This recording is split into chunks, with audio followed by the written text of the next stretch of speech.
Good morning to all of you. So, dear children, it's the fourth video lecture of pronoun chapter. So, we were on the page number 38. So, you are requested to open the page number 38. Let's start. Omission of relative pronouns means relative pronoun करते हुए क्या omissions आती हैं, क्या हमें छोड़ना होता है, वो ध्यान रखना है. We can often leave out the relative pronouns when it is in the objective case. देखो, कभी कभी जब हमें रिलेटिव प्रोनाउन को ऑब्जेक्टिव केस की तरह प्रयोग करना होता है. ध्यान रखो, ऑब्जेक्टिव केस क्या होता है? जब किसी नाउन को वर्ब का रिसीवर की तरह प्रयोग करते हैं उसे बोलते हैं ऑब्जेक्ट, और जब कोई रिलेटिव प्रोनाउन ऑब्जेक्ट की तरह प्रयोग होता है तो उसको बोलते हैं ऑब्जेक्टिव केस. तो यहाँ पे ये समझाया गया है कि हम छोड़ सकते हैं रिलेटिव प्रोनाउन को लिखना या बोलना जब उसको ऑब्जेक्टिव केस की तरह प्रयोग किया गया हो. कैसे? Let's understand this thing with some examples. This is the pen with which I wrote the letter. यह वह पेन है जिसके साथ मैंने लेटर लिखा था. अब इस सेंटेंस को हम ऐसे भी लिख सकते हैं, this is the pen I wrote the letter with.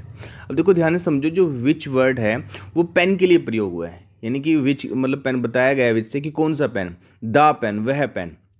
तो यहाँ पे हमें ये समझाया गया है कि जब रिलेटिव प्रोनाउन यानी कि विच को प्रयोग किया गया है, तो जब रिलेटिव प्रोनाउन को ऑब्जेक्टिव केस की तरह प्रयोग किया जाए तो उसको हम ओमिट कर सकते हैं, उसको हम स्किप कर सकते हैं, उसको हम छोड़ सकते हैं. तो पेन के लिए प्रयोग किया गया है, तो यहाँ पे इसलिए विच वर्ड क्या है, ऑब्जेक्टिव केस में प्रयोग किया गया है. तो यहाँ पे हम इस सेंटेंस को बिना विच मतलब वर्ड लिखे भी हम सेंटेंस को लिख सकते हैं. This is the pen I wrote the letter with.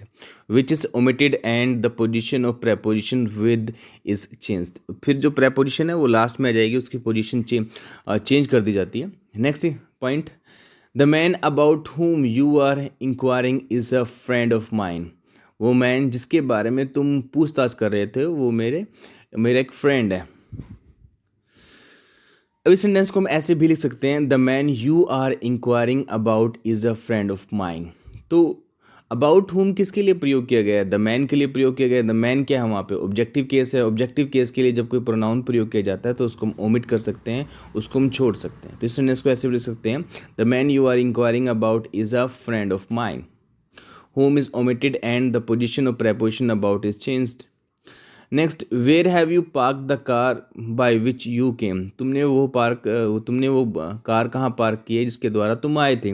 अब इस सेंटेंस को हम ऐसे भी लिख सकते हैं, where have you park the car you came by. तो हमें समझना है कि रिलेटिव प्रोनाउन को जब हम ऑब्जेक्टिव केस की तरह प्रयोग करते हैं, ऑब्जेक्ट के लिए प्रयोग करते हैं, तो उस कंडीशन में हम उसको ओमिट भी कर सकते हैं, इसको छोड़ भी सकते हैं. So on the behalf of this understanding you have to do exercise number 7 also. Position of relative pronouns. हमें रिलेटिव प्रोनाउन की पोजीशंस का भी बहुत ज़्यादा ध्यान रखना होता है. The relative pronoun should be placed as near as possible to noun as the pronoun it refers to. Otherwise, sometimes the sentences we write might look absurd.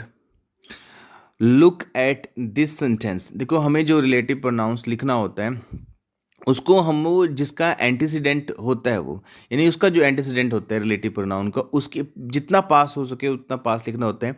कभी कभी मीनिंग ऐसा ना करने से उलट भी जाता है, कुछ गलत मीनिंग भी निकल जाते हैं. कुछ एग्जाम्पल से समझते हैं. देखो, Vijay was called by the principal. Vijay को प्रिंसिपल के द्वारा बुलाया गया. Who had cheated in the examination. जिसने एग्जामिनेशन में चीटिंग की थी. अब तो हु किसके लिए प्रयोग किया गया? एक्चुअल में हम हु प्रयोग करना चाहते हैं विजय के लिए, परंतु ये किसके साथ लिखा गया है? द प्रिंसिपल के साथ.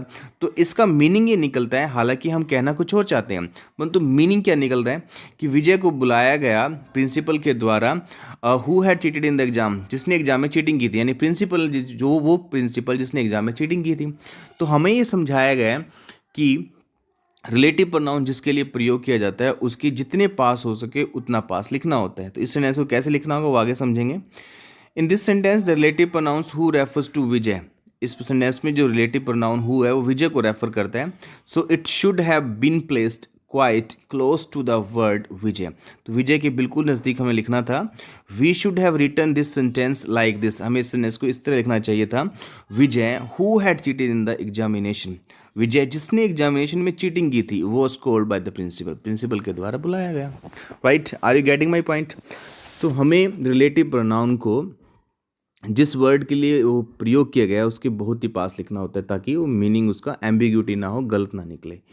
Take another example, the manager want the lazy clerk who was very strict. तो हमें ये जो हु वॉज वेरी स्ट्रिक्ट किसके लिए प्रयोग किया गया, हो जो मैनेजर के लिए प्रयोग किया गया, परंतु एक द क्लर्क के बाद लिखा गया, तो मीनिंग गलत निकल रहा है। तो इसलिए हमें इसको ऐसे नहीं लिखना चाहिए, इसको लिखना चाहिए the manager who was very strict wanted the lazy clerk, right? So on the behalf of this understanding, you have to solve exercise number 8 also. Now let's come on the J point, joining sentences with relative pronouns. We can use relative pronouns to join sentences. Look at these examples. I have found the purse, I had lost it. देखो इन sentences को देखो, इनके behalf पे जिस तरह इन sentences को जोड़ा गया है, आपने इस एक्सरसाइज को सोल्व करना है, सेंटेंसेस को आपस में रिलेटिव प्रोनाउन प्रयोग करके जोड़ना है। जैसे I have found the purse I had lost it, तो हम कैसे जोड़ेंगे इसको? I have found the purse which I had lost it, मुझे पर्स मिल गया है जो मैंने खोया था। An old lady looked after the child, जो ओल्ड लेडी है वो चाइल्ड का ध्यान रखती है। आई नो द लेडी, मैं उस लेडी को जानता हूँ। तो उसने इसको कैसे हम करेंगे? एंड द ओल्ड लेडी हुम I know looked after the child, मैं उस लेडी को जानता हूँ जो बच्चों का ध्यान रखती है। और I know the old lady who looked after the child. So on the behalf of this understanding, again you have to solve exercise number 9 also, right?